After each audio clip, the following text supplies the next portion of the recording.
Bonjour, aujourd'hui nous sommes avec Véronique Filion qui va nous parler sur Amos vous raconte son histoire. Bonjour Véronique. Bonjour!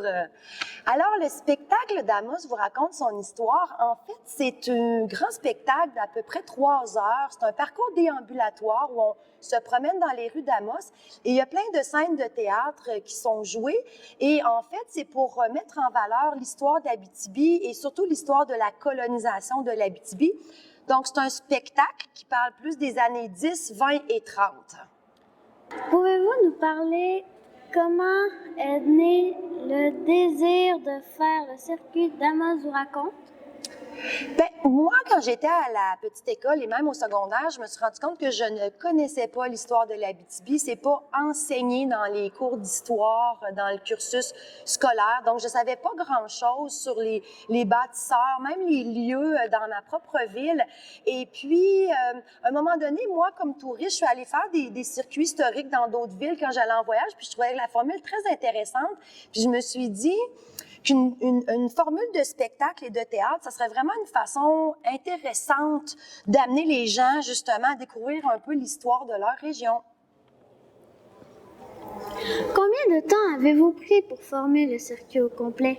Je te dirais là, que ça m'a pris quasiment un bon 2 ans à faire toutes mes recherches historiques, à emprunter des livres, à rencontrer des gens pour connaître tout ça. Après ça, il a fallu, parce que moi, je suis pas une historienne. Je suis une fille qui écrit des spectacles. Après, il a fallu que je prenne tous ces textes-là un peu arides, un peu difficiles, puis les transformer en quelque chose de très vivant qui vont passer avec le dialogue. Fait que ça m'a pris un bon 2 ans.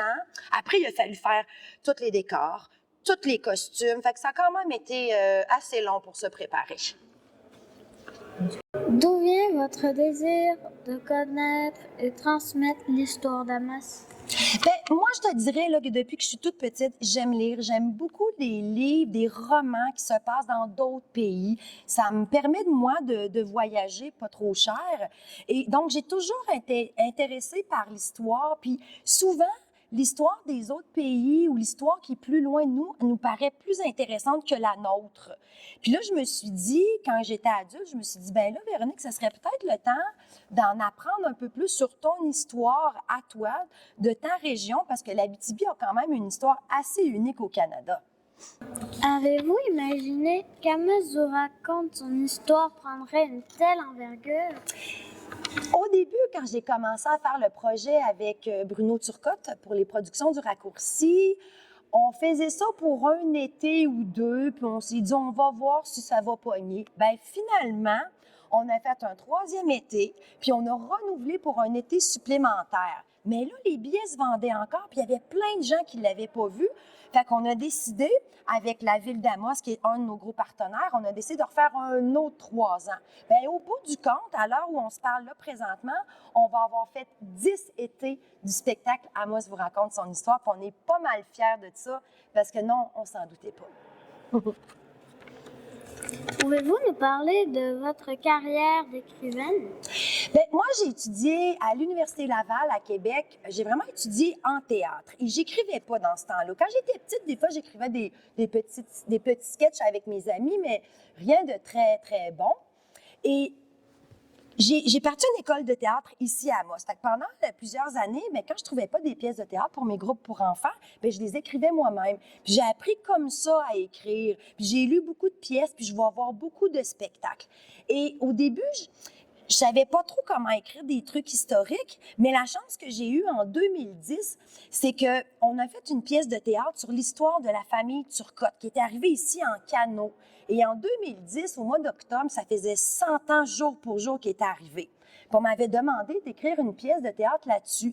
Fait que c'est ça qui m'a comme préparée à écrire quelque chose de théâtral, mais aussi d'historique. Combien de livres avez-vous écrit? Moi, j'avais le désir depuis longtemps d'écrire des livres d'Amos vous raconte parce que le théâtre, c'est quand même une forme de spectacle qui est éphémère et qui est temporaire. Et là, on en parlait tantôt que ça fait 10 ans, bien là, ça va être terminé. Puis là, je me disais, moi, mais qu'est-ce qui va rester aux gens? Qu'est-ce qui va rester aux enfants pour connaître l'histoire? Fait que là, je me suis dit, ben tiens, je vais écrire des petits livres pour les enfants à peu près entre 7 et 12 ans.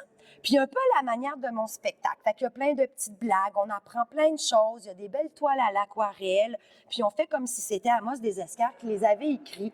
Et puis là, j'en ai 4 à l'heure où on se parle, mais mon objectif, c'est d'en avoir 10. Donc, chaque livre a son personnage, puis ça me permet de parler de sujets différents, comme les moulins à bois, la navigation, la mode, l'histoire de Monsieur le curé, par exemple.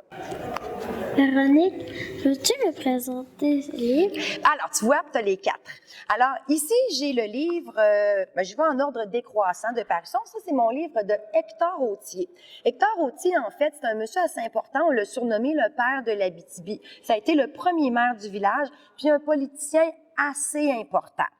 Je veux te présenter ici, j'ai l'histoire de Madame Croteau. Madame Croteau, c'est une maman qui avait 15 enfants, puis son mari était décédé. Fait que c'est elle qui s'est occupée de tous les travaux de la ferme. Puis ce qui est impressionnant dans son cas, c'est qu'elle a gagné un prix historique pour une femme parce qu'elle avait une des plus belles fermes de la région. Ah, ici, c'est mon livre Vert sapin sur M. Emery Sicard. M. Sicard, lui, il avait une scierie, un moulin à bois. Donc, les colons, quand ils arrivaient ici, ils coupaient leur bois, ils amenaient ça dans les petites shops. Puis ce monsieur-là, il exportait du bois un petit peu partout. Alors, c'est l'histoire de M. Sicard. Et ici, on a le tome numéro 1 du Capitaine Hiergeau.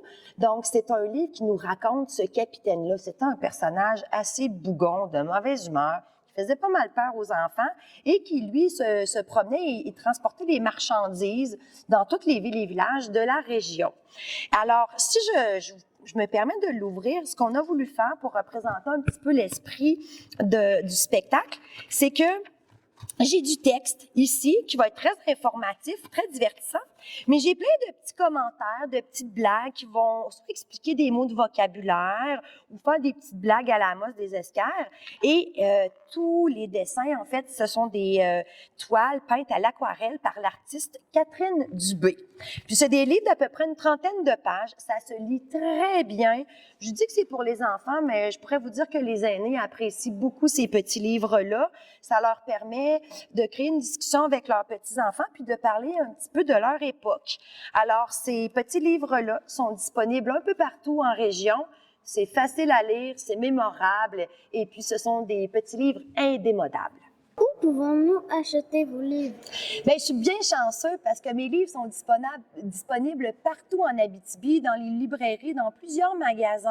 C'est même possible aussi d'aller sur le site Internet des Productions du Raccourci ou sur la page Facebook d'Amos vous raconte. Puis, on peut commander des livres qui sont au coût de 19,99 $. Avez-vous d'autres projets à venir? J'ai toujours plein de projets. Bien, là, tu vois, depuis quelques étés, puis je vais le faire l'été prochain, je fais le spectacle Val d'Or vous raconte son histoire. Donc, on est dans la même formule avec un guide, des musiciens, des scènes, puis on se promène dans la ville. Mais je dois te dire que l'histoire de Val d'Or est vraiment différente de celle d'Amos. Il y a pas mal plus d'action. Donc, j'ai ça comme projet. Je veux encore faire du théâtre avec les enfants. Je veux continuer mon livre. Mais en fait, je suis une fille qui a toujours des projets plein la tête. Avez-vous un message à donner à la population d'Abitibi?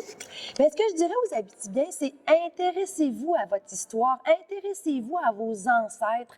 Les gens qui sont venus ici dans leurs premières années, là, c'était des gens courageux, tenaces, plus grands que nature, puis ils l'ont pas eu facile.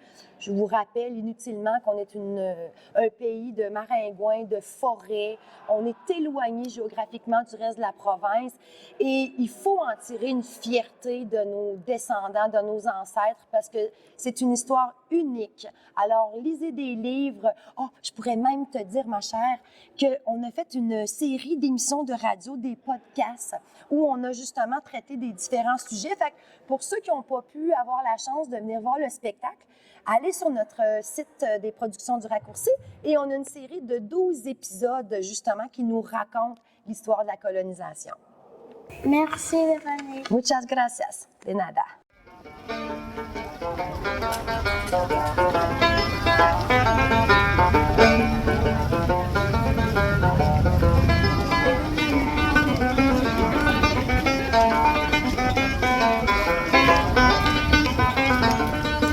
Restez vous deux avec moi. Approchez-vous.